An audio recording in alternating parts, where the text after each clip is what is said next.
Hi friends, good morning. এখন জগন্নাথ দেবের বিশেষ সাজসজ্জা চলছে।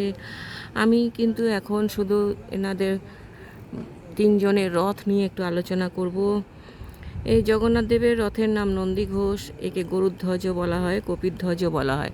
কপিধ্বজ বলা হয় এই কারণে যে মাথায় হনুমানজির পতাকা থাকে, সেই জন্য কপিধ্বজ বলা হয়। আর গরুর পাখির প্রতীক থাকে বলে গরুধ্বজও বলা হয়। এর উচ্চতা হচ্ছে ৪৫ ফুট, চাকার সংখ্যা হচ্ছে ১৬টি, লাল হলুদ কাপড়ে ঢাকা থাকে। সারথীর নাম দারুণক এবং পতাকা হচ্ছে তৈলক্য মোচনী। এই যে দর্শন করুন, পতাকা, সারথি আর সাদা ঘোড়ায় টানে এই রথ। চাকা, এখানে ১৬টি চাকা আছে। এই চাকাগুলো কিন্তু একটিও পেরেক দিয়ে গাঁথা নয়।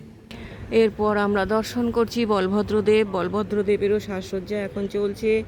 বলভদ্রদেবের রথের নাম তালধ্বজ। আর এর একটি তাল গাছের নিশানি থাকে বলে মাথায়, সেই জন্য একে তালধ্বজ বলা হয়। দেখতে পাচ্ছেন তাল গাছের নিশানিটা। এর উচ্চতা হচ্ছে ৪৪ ফুট, চাকা হচ্ছে ১৪টা, লাল সবুজ কাপড়ে ঢাকা থাকে। সারথি হচ্ছে মাতলি। আর এনার যিনি দ্বারপাল থাকেন, মাতলিকে দর্শন করুন। মাতলির কাছেই পতাকা আছে। পতাকাটা এখানে উপরে টাঙানো হয় না। এনার পতাকার নাম হচ্ছে উন্নয়নী। আর এনাকে কালো ঘোড়া দিয়ে টানা হয়। এইবার আমরা দর্শন করছি মা সুভদ্রার রথ। এখানে সুভদ্রার রথের নাম হচ্ছে দ্বারপালন বা পদ্মধ্বজ বা দেবদলন। এর উচ্চতা ৪৩ ফুট, চাকার সংখ্যা ১২টি, লাল কালো কাপড়ে এনার রথ তৈরি করা হয়। আর এনার সারথীর নাম অর্জুন। পতাকা নাদম্বিক। দ্বারপালন, পতাকাটা এখানে খুলে রাখা হয়েছে, ওপরে নেই। আর এই যে দ্বারপালনকে দেখুন, দর্শন করুন নাদম্বিককে। আর এই যে ওনাকে ব্রাউন কালারের ঘোড়া দিয়ে টানা হয়।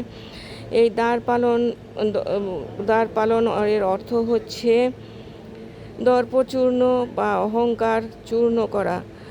প্রতি বছর অক্ষয় তৃতীয়ার দিন এই রথের কাজ, নতুন কাঠ দিয়ে রথের কাজ শুরু হয় এবং এনার রথের কালারটা হচ্ছে গোলাপি কালারের হয়। আর কাঠগুলো রং করা হয়। আর ওখানে বলভদ্রদেবের হচ্ছে সবুজ কালারের হয়, সব দেখতে পাচ্ছেন। আর জগন্নাথ দেবের কালার হচ্ছে হলুদ কালারের। ধন্যবাদ সবাইকে।